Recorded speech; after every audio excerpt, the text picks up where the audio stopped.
roughest of storms we have braved, but I said love simply just can't be saved. And you begged for me to unpack all my things, but I needed to sever these strings. The coldest of winters endured, but it was the calm right after the storm that made me understand you're a good man. You deserve so much more. I'm sorry that I cannot be the lights that guide you home, for I do not gleam as bright as perceive.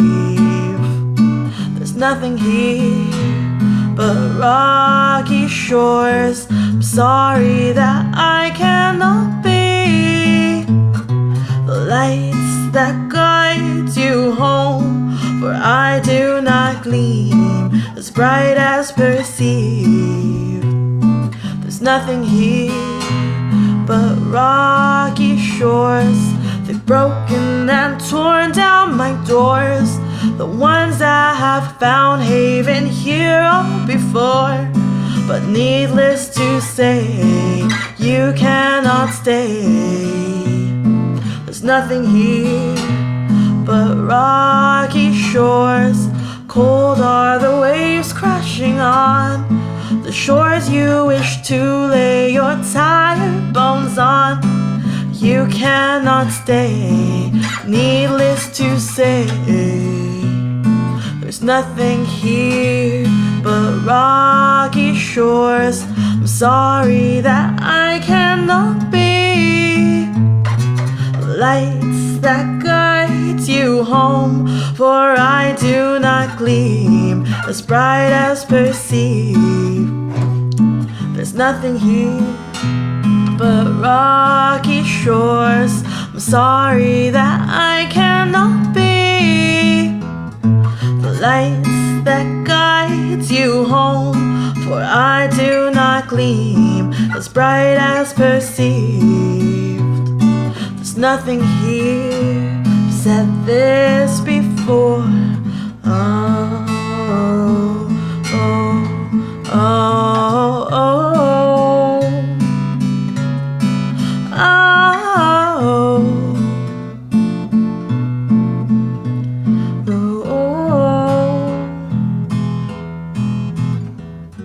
Sorry that I cannot be the lights that guide you home, for I do not gleam as bright as perceived.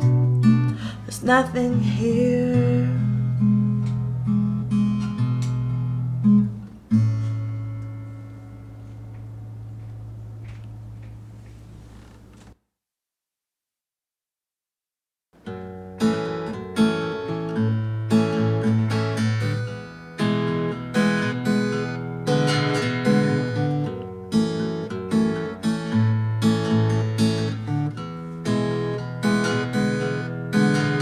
They say the third time's a charm, but I'm sure we got it right on our second try. They say young hearts do the most harm, but steady hands like yours, I'm sure it will keep us warm. They say the distance would drown us both, but I'm sure our love will keep us afloat. They say the distance would drown us both, but I'm sure our love will keep us afloat. They say love is a fickle thing, always changing like seasons, no reasoning. They say we're too young to know any better, but I've seen the silver lining and the prior weather. They say the distance would drown us both, but I'm sure our love will keep us afloat. They say the distance would drown us both, but I'm sure our love will keep us afloat. Won't you keep on beating, oh you steady hearts? Won't you keep on breathing though we're far apart? Oh, I'm counting miles, you're counting days, the numbers that we want moving opposite ways. Oh, keep on beating, oh you steady hearts. Won't you keep on breathing though we're far apart? I'm counting miles, you're counting days, the numbers that we want moving opposite ways. They say they say they say they say the distance would drown us both, but I'm sure our love will keep us afloat.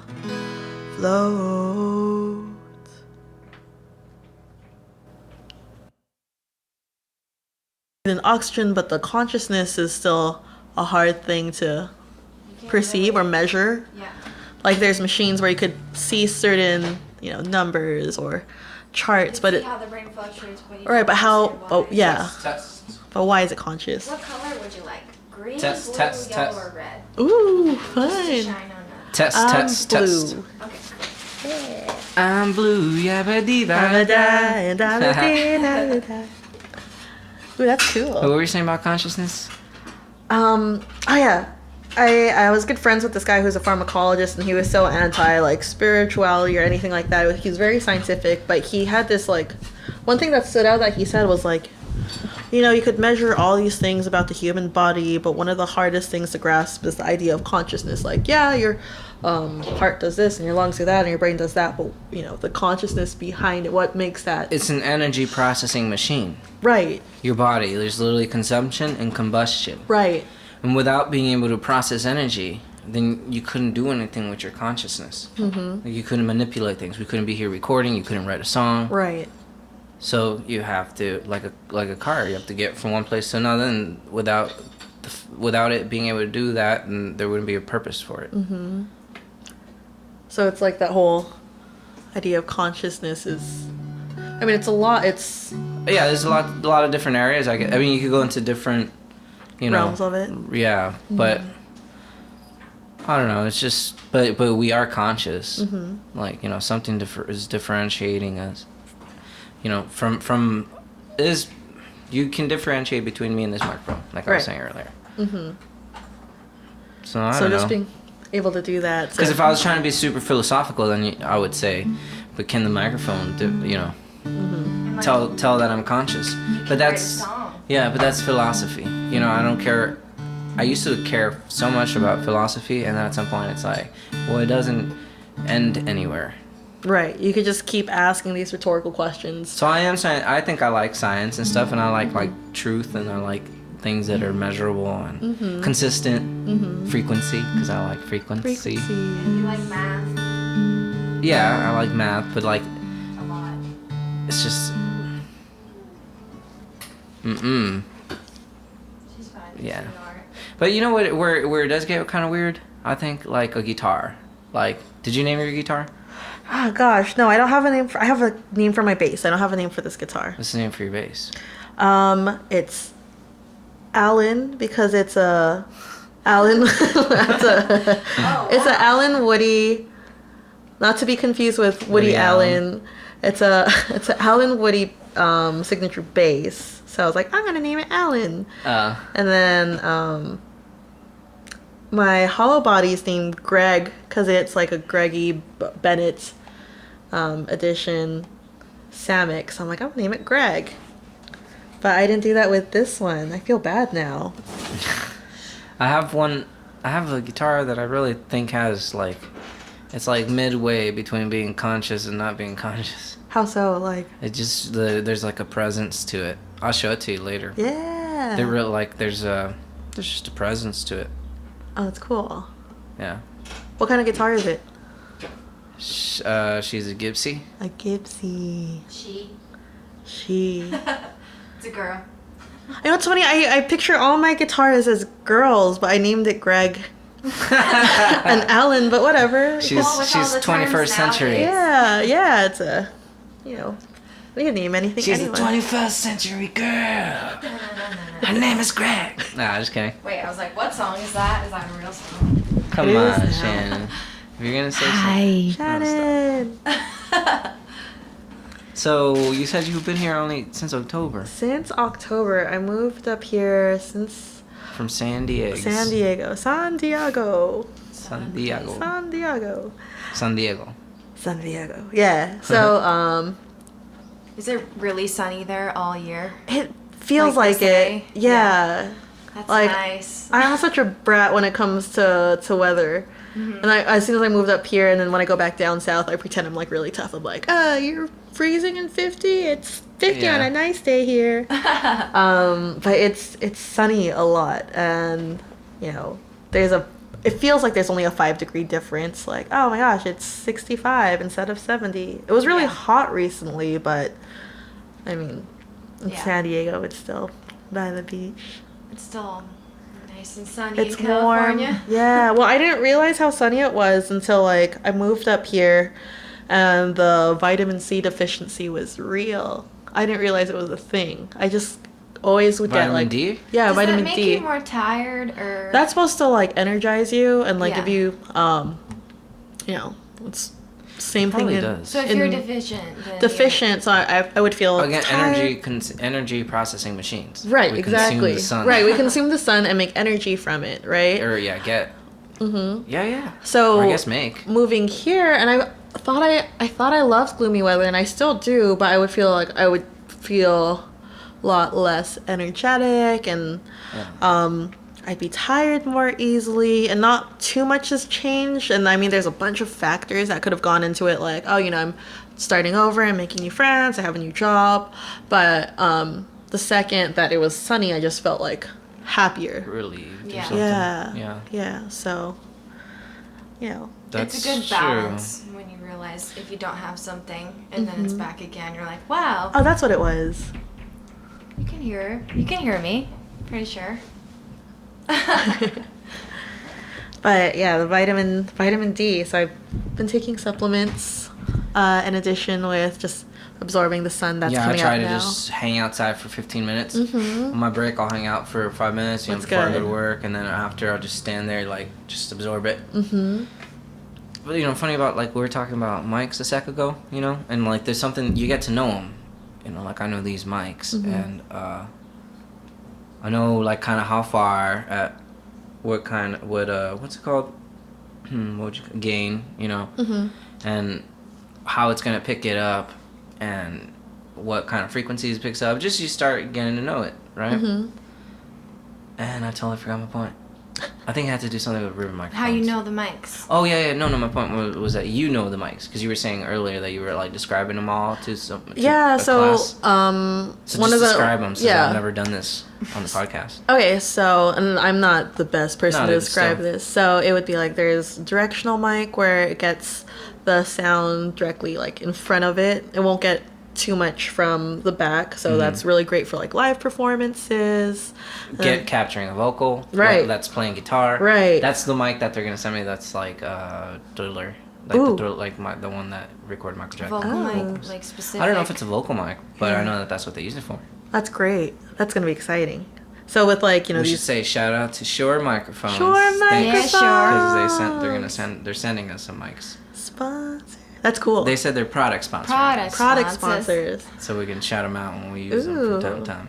That's cool. We're getting T-shirts. They really are awesome. Like this is what we were saying, right? This is how we started this conversation. Yeah, we started this conversation based off of I was talking about like, oh, I want to get a microphone. I want to get the Shure SM58 and the 57, and then do anything with those. Right. Amazing. They're durable. They're great microphones. They just sound great. Mm-hmm. They sound better than a lot that I've bought in. That I haven't bought too many in my life, but the ones that I've bought that were more expensive, right, had a very specific way of sounding good. Like I had this one vocal mic condenser that I really liked, and I think it was a Sennheiser, but anyhow, it was really good at vocals. Right. But that's it. Not really good for anything else. Like picking up a guitar or anything like not that. for guitar, not for an amp, not for a room mic. It wasn't good for anything else. And I loved it for how it would pick up vocals. And it broke. That's why I'm speaking. Was it a long time ago you had that mic? No, it was the one that broke recently. Oh, the one I broke by accident. Oh. She broke it a little bit. Oh, my bad. But now you're getting Shure, or now we're using these awesome Shure. Back to Shure. Well, we sure are. We sure are.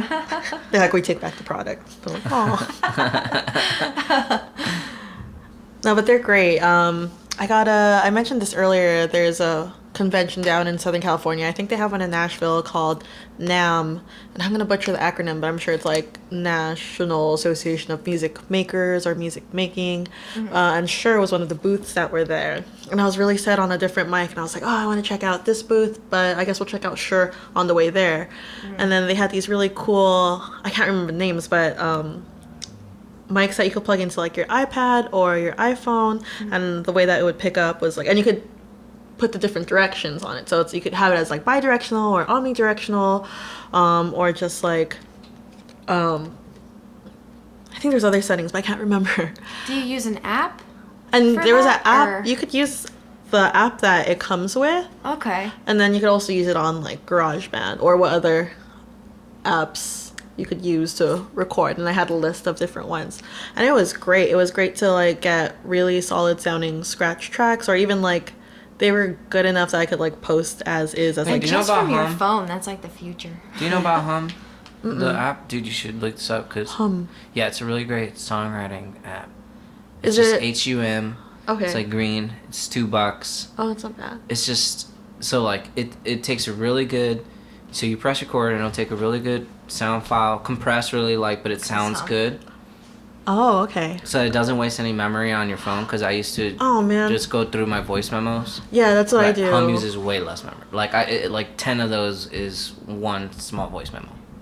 So I don't know if I'm exaggerating, but it seems like it, because like my phone, I just keep, every week I'm like, oh, here's another 20 Hum things, and then like it just doesn't really seem to slow down like the voice memos were. Oh, that's great. Yeah, And, I'll voice memo my stuff, and I'll realize like, oh, it's taking up.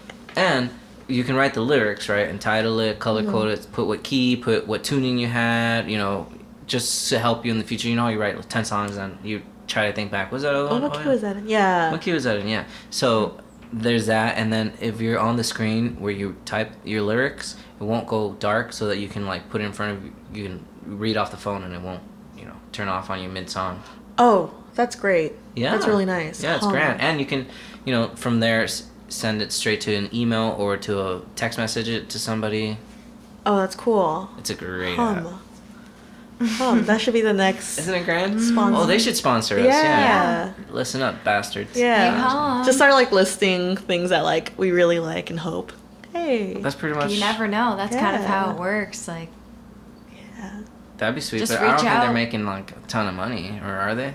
Well, I have no idea. Well, they should be I think if sponsoring us, they're because we're in- telling everybody. yeah, and if they're in like a top, I if don't they're know. the top list in your apps, like how they have like the stars, so they're probably popular if they're up there. Right. Like enough people were very impressed with it. Where Yeah, they just rated get it. Hum. It's sweet. Yeah. Cool. I don't know. I kind of want. You want to do a sound check? Yeah, sure. Sound check.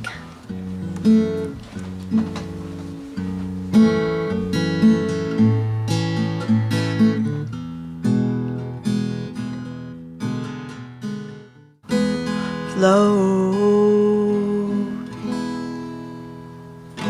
That was a pretty good take. Ooh. There was something that I wasn't capturing in your vocals, and then I can hear a reflection coming from this thing, like in here. I don't like. Which I was too stupid, just like duh, that was gonna happen. So I don't want to like, you know, make you do that one too many times, so we could do a different one. Or Yeah. talk a little more. Yeah, we can talk a little more. You know, talk a little more. Now I kind of see, because, like I said, it takes time for you to get comfortable. Now I really see like how you want to be sitting. You know what I mean? Right. So, yeah. you know, and then you move the mics around like that. Cool. And that's how you get a good recording. I agree. I do. Getting, when you get a feel for, like, whoever's... what you're trying to do. Yeah. Right? Because I'm helping you capture that. Right. Well, hence the term recording. Like, it's a record. Right.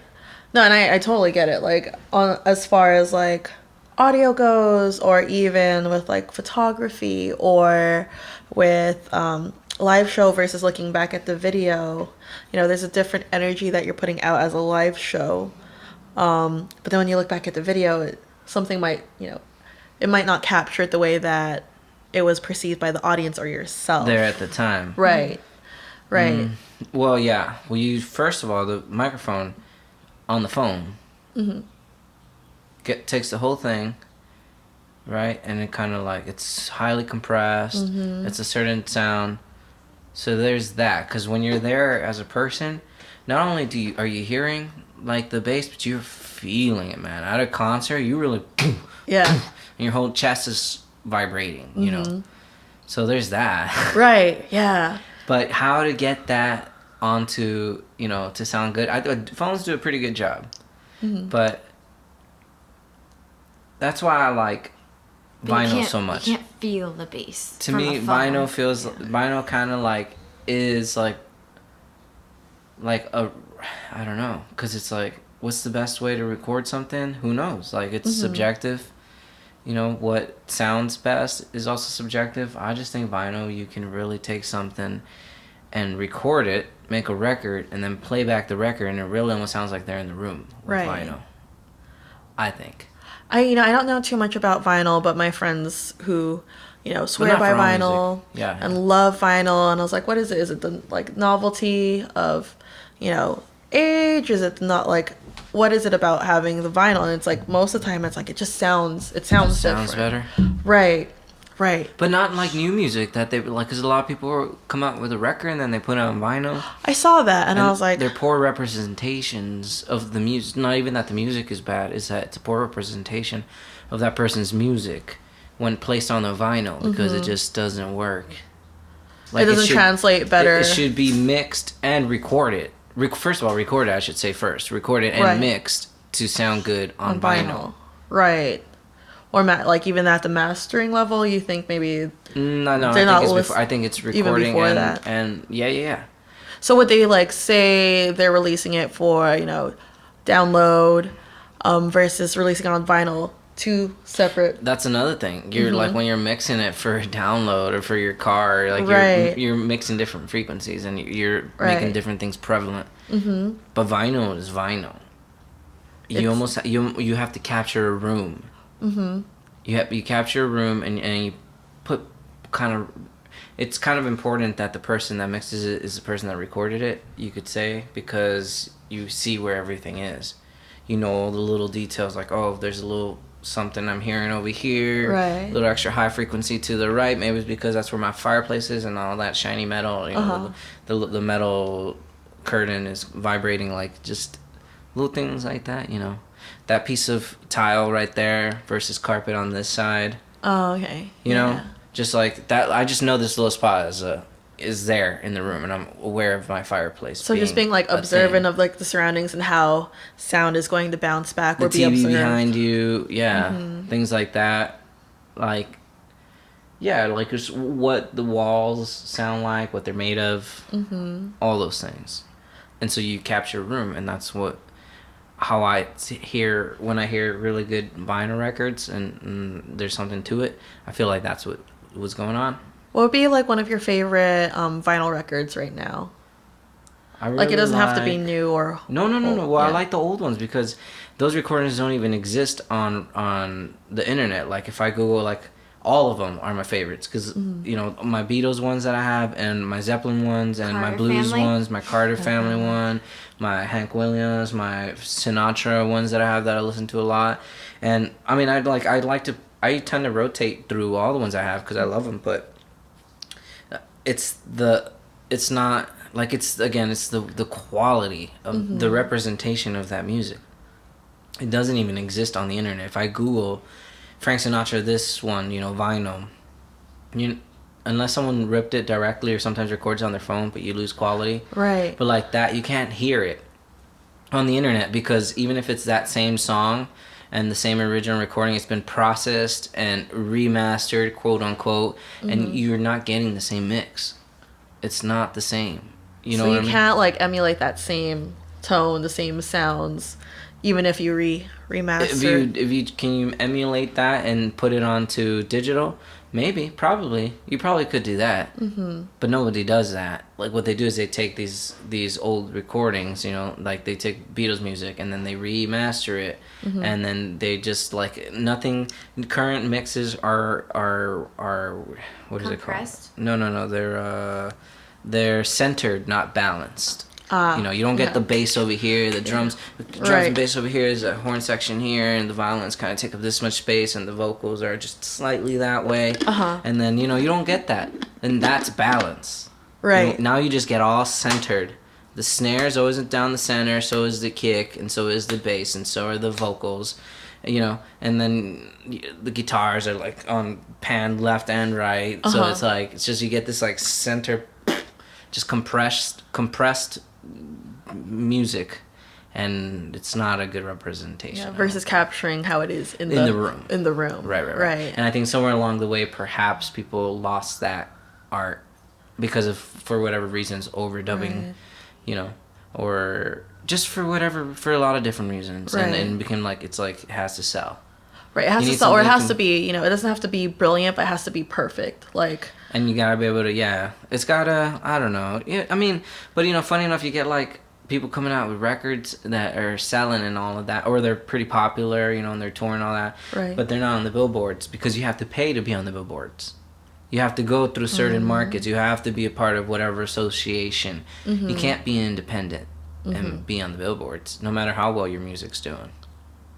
I had no idea that. I mean, I had an inkling of a thought, like, all right, you know, this is number 1 for this week, and that's number 2 for this week. And I'm like, I don't know if there's actually a scale, or if it's just like, we paid him out this amount to be number 1 this week, and all that, and, you know, the whole marketing aspect of it. Lots of the industry has its roots through gangs, through organized gangs. You know, because they owned all the equipment, they made all the deals. Like, I mean, like, literally. You know what I'm talking about? Right. Oh, yeah. Oh, like, yeah. literally. And so, that's just how it was. I mean, they function like that. Like, so, like, that's one reason why, like, if you get signed to a record label, why your name starts getting out there. Because you got signed, because you're within the contract, you're within, like, who is and who can't compete. Right. Or, I mean, who can and who can't. You know what I mean? Right. And then they put you on the charts, and then it's a big deal. But it's still like that. It always was like that, so to some way. But I don't know. Quality really has gone down. Everybody knows it. Nobody's denying it, that we're not getting, like, I don't know, within a decade, 10 brilliant songwriters, you know, that were really helped to grow or really put music out there that unified everybody. Right. You know what I mean? And it's, you know, it sucks because I have friends in California and here in Washington. I mean, from all over that I just think are brilliant songwriters. Like, and I think they really do capture the human condition, and it's relatable, but it's just circumstantial. Like, well, you know, the marketing, the publicity, all of this is as far as you could get in this circuit or in this small area, and you're doing all that you can to really promote yourself. So it's, you know, I mean, and that's my personal bias because I'll hear something, I'm like, this makes sense, and like it's so relatable, and I get it, and it's just like it's so sincere and I've so heard genuine. songwriters like that too. I'm like, this is amazing. Right. Why isn't this on? You think maybe we're just seeing something that not everybody sees in it? You know what? Being a songwriter. It might be. There's definitely that bias. When I was going to appreciate them for who they are. right. What they do. But I think being able to step back, and not be thinking on the critical level, which I'll do is like, oh, I like that they used this form and they did this, X, Y, Z. And I love getting all nerdy about music theory and all that stuff. But being able to just like step back from, being a musician, or step back thinking of it in a sense of theory, but like enjoying it because it just really taps into my soul. Like I get it. Like the heartache they're experiencing, or the way that they've described a certain emotion. It's just like, and it just feels so relatable on like the human level, no matter what your socioeconomic circumstances or your views on certain things. It's just all things that we go through as people. And I think it's the way that certain songs are, it's brilliant in that way. I just wish that, it'd be exposed to more people, or it would be a more accessible, rather. I mean, because the internet's great for that. It's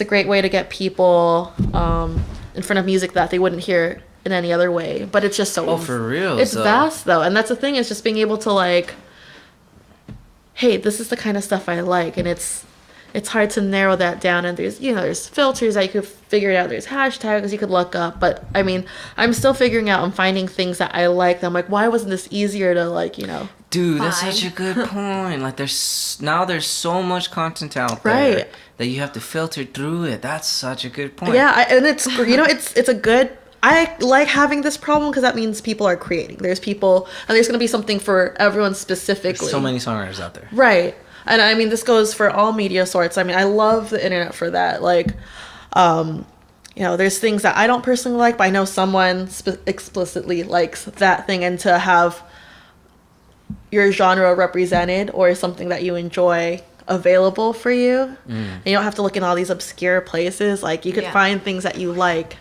on the internet now, and I mean I like that. I like that so you really much. The internet's sweet. Yeah, and it's like we wouldn't be able to do this. Like, right. How did we contact each other? Via internet. The internet. And it was such a weird thing before, like, oh, I met this person online like 10 years ago. Even now it's like half and half. There's still that stigma, right? You?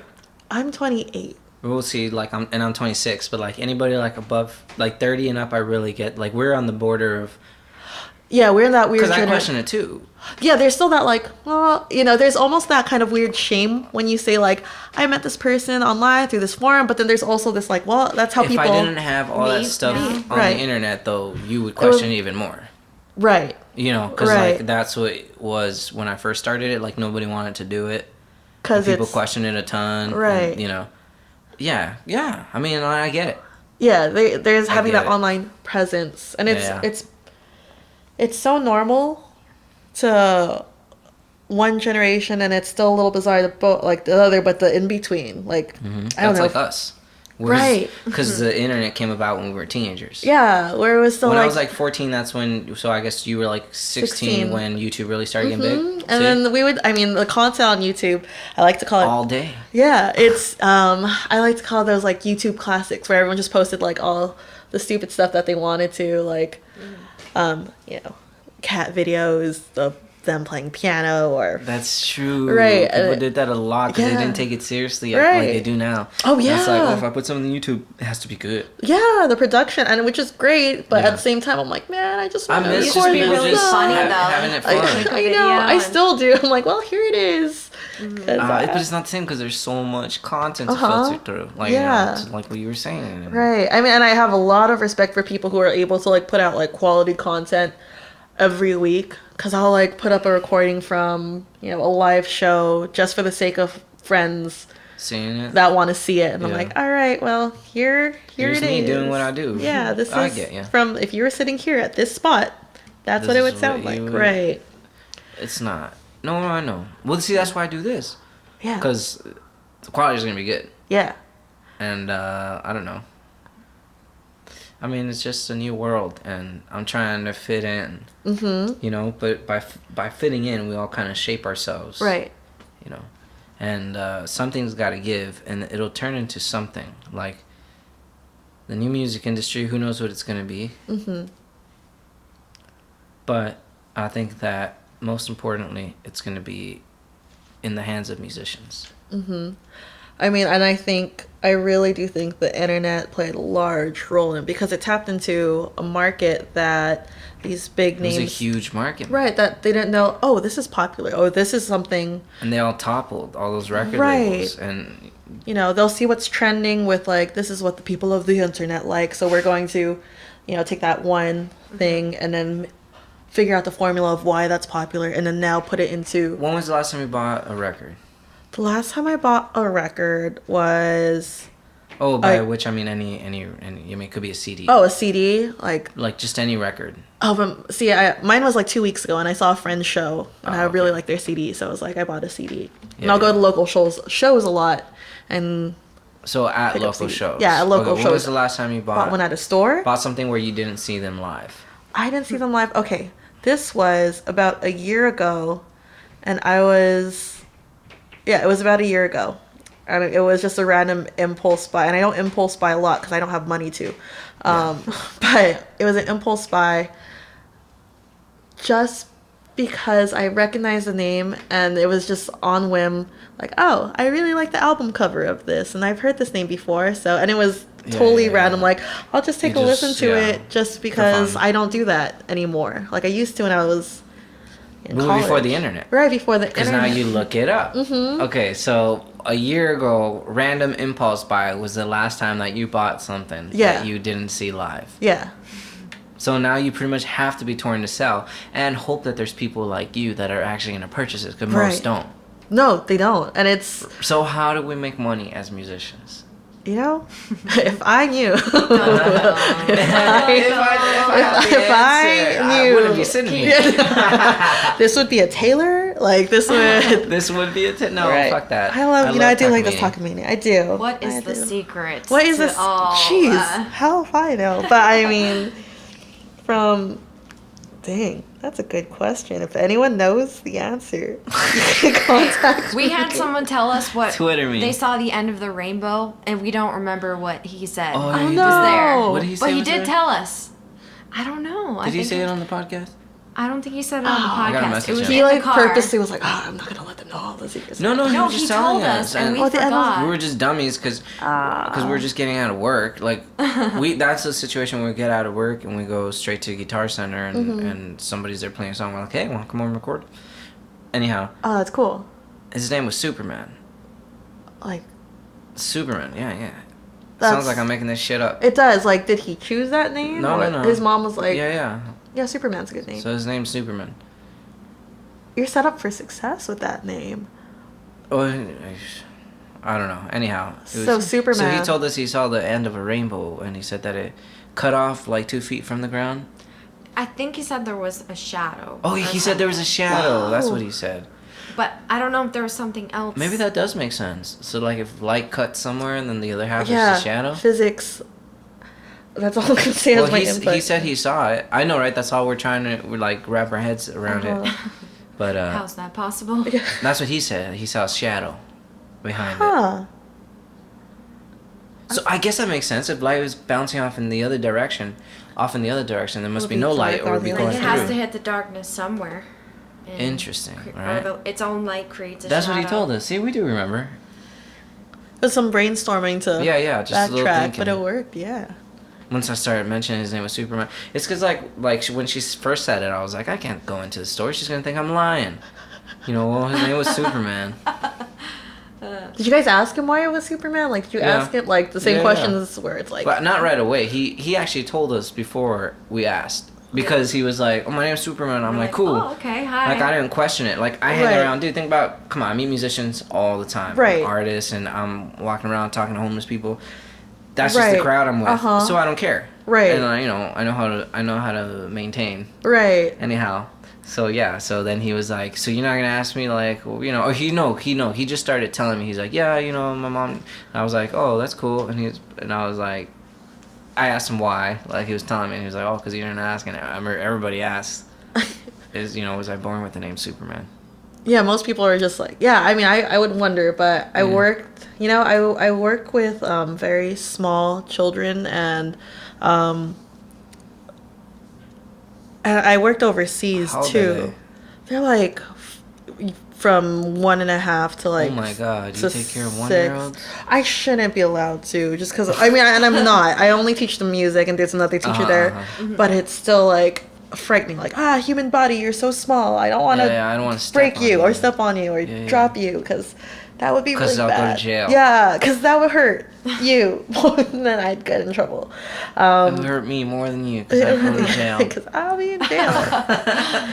Yeah, it's frightening. But I mean, kids will say really weird things. When I worked overseas, I was a teacher there, and it was cool because it was English as a second language. So it was all these students. ESL, right. So, and it was great because they were just like exponentially smarter than I was in like all the grammar and all the sentence. And then like speaking wise, which is the hardest. Like I've tried speaking other languages, and the speaking part's the most intimidating, but it's great that they're speaking.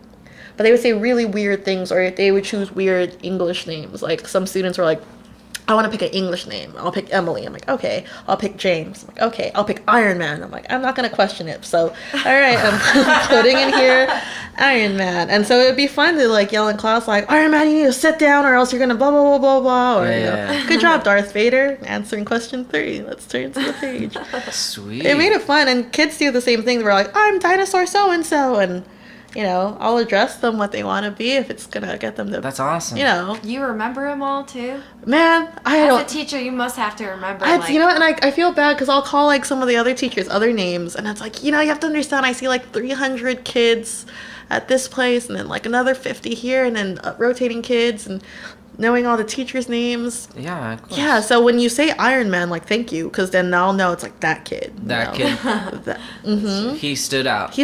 Iron Man, peace. Yeah, I get it. Iron Man, peace, Love Jones, something like that. Yeah. But it's, so anytime hearing that story, like Superman. What's a Love Jones? That's their last name. I made that up, like something really hippie. Love Jones. That'd be a good band name. Love Jones. That's so young though, like 1.5 years to be learning music. It's insane. Do they pick up on it? Really? Well, the first few months have been like, I'm singing at you, small child. And after a while, because we do like, they start doing it, yeah. They start doing like certain hand motions, or like if I bring an egg shaker, their instant reaction is to hide it behind their back until I sing like 1, 2, 3, and they start shaking it in front of me. I'm like, whoa. Really? It's a trip, yeah. And I mean, the way that they're enjoying the music or processing, I love when it's interactive and they're like doing it, and then other times they'll just be staring, and I'm like, okay, you're paying attention. It's a little uncomfortable and different, but it's like, okay, they're absorbing what's going on because it's they're trying to pick up. Right, because it's nothing they've experienced before. Like, we're at an age, I don't know what age it's at, like 10, 11, who knows, where everything's relatable to something else. Like, you do something new, but you could relate it to, like, this one experience. Or, this traumatic thing happens to you, and it reminded you of something else that was traumatic that happened. But at that age, it's still like, I've never felt this sensation before. Like, I've never been so, what is this feeling? Frightened. Or I've never been so excited. Like, why does this bring me joy? It's not relatable yet. And it's cool. It's really cool. And it's, it makes me appreciate small things every so often myself, where I'm like, oh yeah, it was really nice that person let me in traffic. Like, he didn't have to. I could have been stuck here. Oh, I appreciate that greatly here. Right. I do. People don't drive like that. I mean, I've never been around such good driving. Really? Truly, honestly. Think about being downtown. You get hang for... This is what makes busking so great there. Like, you get hang for an hour and you don't get a honk or a yell. Truly, Is that what it's like in other cities? No. It's very loud. No, it's loud, yelling, honking, left and right. No, it's not like, well, at least the East Coast. But even, I mean, I'm from the South, and it's definitely more honking and more noises and it's louder. I don't know. This place is just Pretty people are, chill. maybe because of the legal marijuana. I don't know. Maybe, I know, everyone's just chilling out. Or the trees. It could be that. The Oh, trees, I the drove nature. up to Vancouver, and oh my gosh, that's the best driving I've ever seen in my life. Really? Yeah, everyone was so polite. Like, there wasn't any traffic, or like it was like the flow of traffic. Like, everyone was so polite. Like, I don't want to play this Canada. like Canadian stereotype, and I went in freaking out driving there because anytime I drive somewhere new, I'm like, oh my gosh, I'm gonna die. I'm gonna hit someone. Mm-hmm. But they were so polite and they were so nice on the road. It was bizarre. You know, it's weird. I just thought, because you know how I said, like, maybe it's illegal marijuana, but Uh-huh. I know that's illegal. You're not supposed to be driving around stoned. Right. But if you have, like, a prescription to some sort of, you know, muscle relaxant or something like that, you can drive around with that legally. I Drive didn't know around on that. those, can you? Or I have no idea. Am I wrong? I'm probably wrong. For what? They probably tell you. A No, like, prescription for what? for certain drugs. Whatever, Oh, well, whatever yeah, it I mean, is, Adderall or if you something. get a drug from the doctor, then it's gonna be in your system for a while. Like, No, but like you can drive around, right? Or people do all the I time. I mean, I'm sure people do. I don't know if you're supposed to. Like, there's Yeah, maybe certain you're not things, supposed to. you know, Maybe like they with tell you. depends on what you're right, on. like with cough syrup, you shouldn't be driving around. Is that what they say? I think. Really? I don't. Cough I have no syrup? idea. I don't. I mean, take- because it makes you sleepy. I really don't take anything else. Like even like I try not to take cough syrup too, because it hurts my stomach. Yeah, it does upset my stomach a bit. Yeah, Mm-hmm. it turns over. I take a bunch just because I work with kids, and then so like every Oh, you have to not. other week it's like, oh, there's Someone's a cold. sick, Oh, yeah. all right. Or I'll feel like, oh, it's so gross. Like there'll be a kid who's like sneezing on you, and it's only halfway through the class, and like you can't quite get up to get a tissue, and you're just like, all right, I'm absorbing all the germs. I'm going to be sick in no time. Because even if you wash it off like 15 Wait, but minutes you later, take it then? just have it by my side. No, I'll take it once I. You put it in a flask. Shot. Yeah, a little flask of like, this is cough syrup. antihistamines, and here's a cough syrup flask. That's weird. That would be something else. Cough syrup flask. Anyhow, Yeah, but I mean, you know, I think if it's a drug that makes you sleepy, like cough syrup, like if it Booze has doesn't. codeine, you know, you probably shouldn't drive around. I bet there's like a bunch of people like, duh, you're not supposed to, but probably not. I don't Because know. like booze makes you like kind of like, you know, less alert. right, That's why, yeah, dude. yeah. I like that too. Like people don't drink and drive here so much that I've seen. Oh yeah, I haven't seen it. I haven't seen any. Man, I haven't seen it at all, and if they have, I haven't noticed. Because I saw it elsewhere. Yeah, exactly. Like, Mm-hmm. other places. you know, could- or they weren't drinking heavily. Or But, you know like, what? What? Oh, it might be too. I don't know about like last call here, but in some states, like last call It's like 2. is at 2, and then bars close at 3. So you're gonna get a bunch of drunk people, you know, going around. I know in San Diego it's like that, where like last call would be like at 1:30, and then bars close at 2. No, but I just mean like even during the day, like, because when I lived in Boston, like I was saying that I was a waiter, we served so much alcohol because people didn't have to drive. They would take the subway okay. or the bus, and you know the bus there is like every 10 minutes. It's not. It's like frequent. Here. Yeah, so it's just it's a good way of transportation, a good means of transportation. But then like in Tennessee, they don't have good transportation, but they like to drink so much, and like I saw a lot of drunk driving. Like they just wow. didn't care, and I mean I would see Yeah. with the podcast and like and thinking back, I guess I just thought like assumed like, well, you know, people are gonna drink, and then like they know, you know, not to drink, and then like, you know, they know their limits, and but then thinking back, it's like, no, I think too many people drank too much and would leave, and like it was a different mentality. And like here, I don't sell very much alcohol during the day. Like, or if I do, like you just know that they're not driving. Like it's just different mentality. That's interesting. And That's- I really appreciate that about this place, because like I really don't see drinking and driving here. That's good. That is great. That's I'm good. telling you, and I see really good driving, and everyone's real nice, right? Yeah. The Seattle scene is awesome. It's so you got sick. them. You got a lot of good songwriters. Yeah. You got the availability to bus. I mean, Like successfully too. Like there's Yeah. people who will pass by and like listen, or it's a busking friendly city. You know, there's other Yeah. cities where they're like, you know, you get off the street and all this. Right. Whereas, like, you know, Pike Place, that's really cool how they have, like, I didn't know I knew you had to have a permit, but I didn't know. It is a busking friendly city though, because you could be outside of there. Right. And I didn't do realize, you know, the permit was that cheap. I thought it was like, oh, you have to pay for that particular spot for a spot. certain time. Mhm. Oh no. Which is really neat. Because buskers, I don't know. It's so busking friendly that like they've met us halfway. Right. They know we don't have money. They know, you know. Yeah. But Seattle's awesome, man. And Oh, I've loved it. I love it. I love, man, the music scene has been a lot more accepting and receptive here than any other city I've lived in. Like, for a while, it was hard to, like, get through certain other cities, and it might just be, you know, part of it might just be my psyche, my head. Like, when I was in San Diego, it took me a while to, like, really feel the music industry there, but I grew up in San Diego, so I had a lot of, like, anxiety and connections. Well, I had connections, but I had anxiety of like, what are these people going to think of me? Like, they know me from high school. I knew them, right? Or it's just like, if I tried this, like, and I cared about the backlash so much on like, oh, you know, this Drea posted this on blah blah blah blah. What is she trying to do? And I got over it a little bit, you know, before I left. And then here, it's like I don't know anyone, so whatever. This is what I'm doing. If anyone judges me, I don't know who they are, so I don't care. And it's been a lot more receptive, and it's been a lot easier. So I don't know if it's... I feel like it's the city mostly, but a part of it could just be me thinking, I don't know anyone. What's the harm in, you know, just putting myself out there more? But it's been great. Like, every show I've been to, there's been someone receptive. Or if I watch a friend play, like, the audience really mingles with the artist. This scene is great. It's cool. That's cool. You think that this is like there's a big future in it?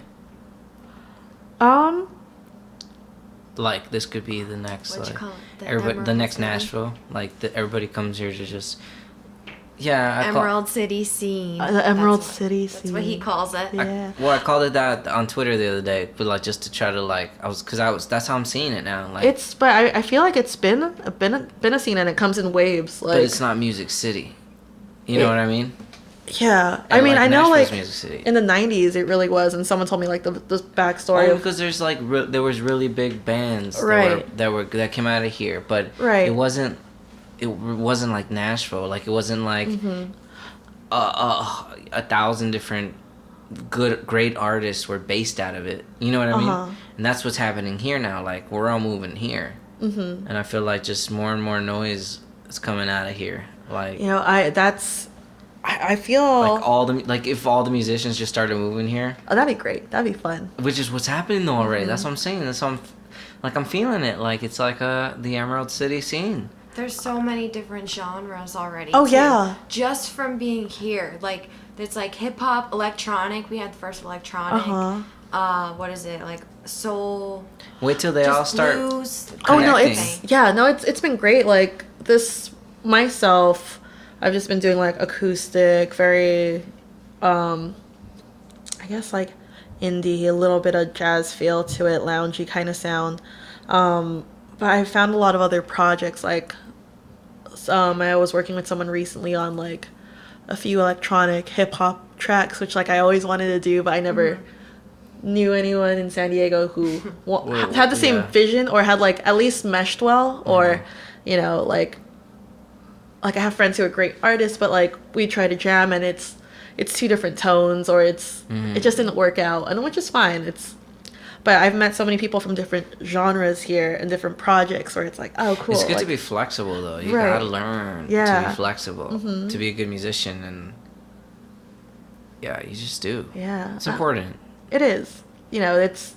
Again, you could be technically proficient and great at, like, I know all my scales and I could figure out everything by ear, but there's still, for me, having that, like, human connection. Yeah, there's language. You know? Language is part idiom, language is part accent. Right. Language is part culture. I don't know. So here I found more people to, like, mesh well, like, I've meshed well with.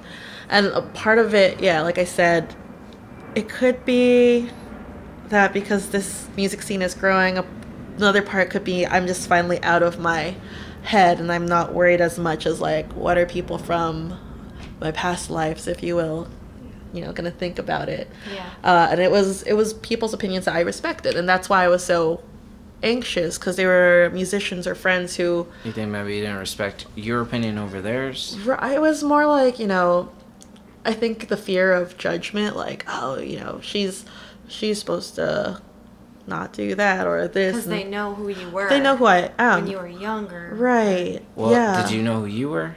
No, absolutely not. Like, I'm still I'm still figuring You're still it out. working on that? Yeah, and Me that's too. I think that's what has made it a lot easier, is like I know I'm not, I know what I'm not, and I'm figuring out what I am, and I'm okay with that. Dude, You know what I I mean? think that you gotta get rid of the bad before you let the good in. Right. Kind of like, you Or gotta just- shed all that stuff and Right. like get rid of all that stuff. Or that's just be holding well you back. aware of what you have, right? Yeah, like that's why I think a lot of times people are so stressed out and perhaps anxious because you have too many things. Mm-hmm. And everything that you have and every other thing that you bring into your life, you have to associate with, brings you stress and makes it harder to see who you actually are. And I'm talking about like physical things, Right. relationships, just everything, just like you gotta shed yourself Yeah. of lots of things. Oh yeah, absolutely. I think the ability of letting go is one of the hardest things to do, but one of the most like refreshing for the soul, like being able to let go of certain aspects, let go of like anxiety, understand that, you can't worry about it all that much until it happens. You are who you are. Right. You gotta live your life in the present. Right. If you worry about the past too much, you're constantly It's kind of like depressed. controlling time. Exactly, yeah. We were just talking about time. You're conscious. The consciousness of it all, right. And I think, I don't know if I'm more of a conscious person now than I was a year ago, or if it's just like I've accepted certain things about myself that like. Maybe you are though. I feel like more and more could people are be. talking about that, about like being conscious. Right. I think just being aware and just knowing that this is where I'm at, and and I feel like I've been a lot more bold in this city than in San Diego. And I love San Diego. I love all the artists there. I love all the musicians there. And then like it wasn't until like 3 years being there as an adult where I kind of started feeling comfortable. I grew up there. I went to school in Riverside, and then I lived overseas for a little bit. So I didn't get to be an adult, quote unquote, in San Diego until like I was 23 or 24. And it was still a lot of like figuring out where I fit in and all this. And yeah, a few years later, I'm like, okay, this is who I am, at least for now. We'll see. It feels nice to branch out and Uh-huh. like be from the other side of the country too. I kind of felt like that. It's like a whole different life that you can make for yourself with. Yeah, or you music. feel a little bit freer, like, okay, there's something that you've always wanted to either do or like express, or a part of you that you want to be more prominent that you've always had maybe, but it's just like under the circumstances you couldn't quite express that yet. Or you weren't ready, or you weren't aware that you weren't ready, or you weren't aware that that existed in you. So, yeah, that's where I'm at least with all the music stuff here. It's been nice. It's been really nice. How long have you been songwriting? Songwriting, I did a little bit in college. I wasn't really serious about it. Until how long ago? Until like maybe 2013 or 2012.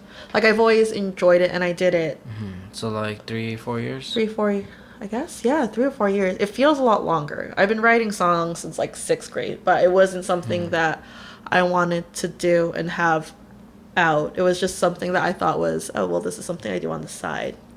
But as like a serious songwriter, I would say the past What is a serious song? 3-4 years. That's a good question. I said that, I was like, what is that?